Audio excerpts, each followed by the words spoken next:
যদি তুমি আমাকে এখন মিথ্যে কথা বলো আমি কিন্তু মরে যাব। আজকের পর্বে এমন এক ভয়ঙ্কর সত্য সামনে আসতে চলেছে যা বদলে দিতে পারে একাধিক মানুষের পরিচয়, সম্পর্ক আর ভবিষ্যৎ।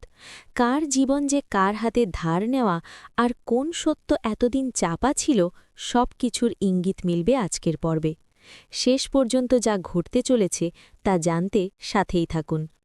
পর্বের শুরুতেই পুরনো এক হসপিটাল কেবিনে দাঁড়িয়ে নকুল এক বিস্ফোরক সত্য জানায়। সে বলে, একদিন এই হাসপাতালেই পাশাপাশি জন্ম হয়েছিল দুটি শিশুর।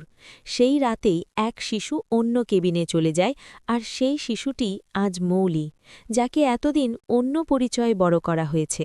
তার আসল বাবা মা নাকি সম্পূর্ণ আলাদা। এই কথায় মৌলির পৃথিবী যেন এক মুহূর্তে কেঁপে ওঠে। নকুল আরও জানায় যে বিলাসী জীবন মৌলি এতদিন বেছে এসেছে তা আদতে তার নিজের নয়। যে মানুষগুলো তাকে বড় করেছে তারা নাকি তার সত্যিকারের পরিবার নয়, আর যেদিন প্রকৃত উত্তরাধিকারী ফিরে আসবে সেদিন সব কিছু হাতছাড়া হয়ে যাবে। এই কথা শুনে মৌলিক ক্ষোভে ফেটে পড়ে। বাবার পরিচয় প্রশ্ন ওঠায় সে রাগে হাত তুলতে গেলেও নকুল শক্ত হাতে তাকে থামিয়ে দেয়।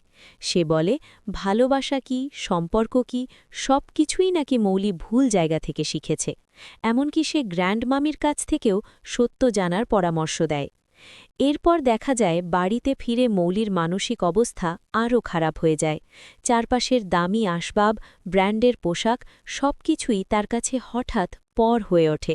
সে মনে মনে ভাবতে থাকে, যদি আসল মেয়ে ফিরে আসে তাহলে কি তাকে এই বিলাসী জীবন ছেড়ে দিতে হবে?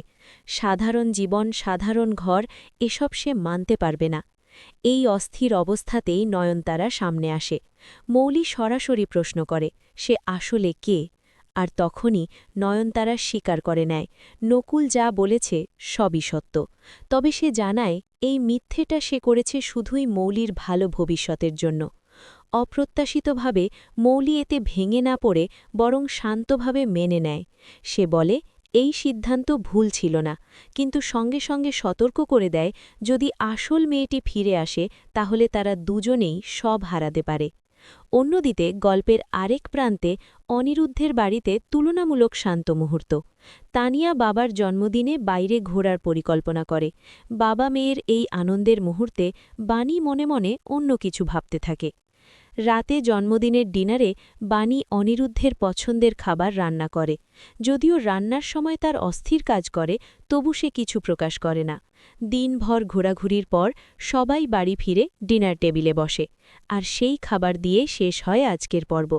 আগামী পর্বে দেখা যাবে জন্মদিনের আনন্দের মাঝেই নতুন এক অতিথির আগমন, আর সেই আগমন নতুন করে উস্কে দেবে পুরনো ভয় আর অজানা বিপদ।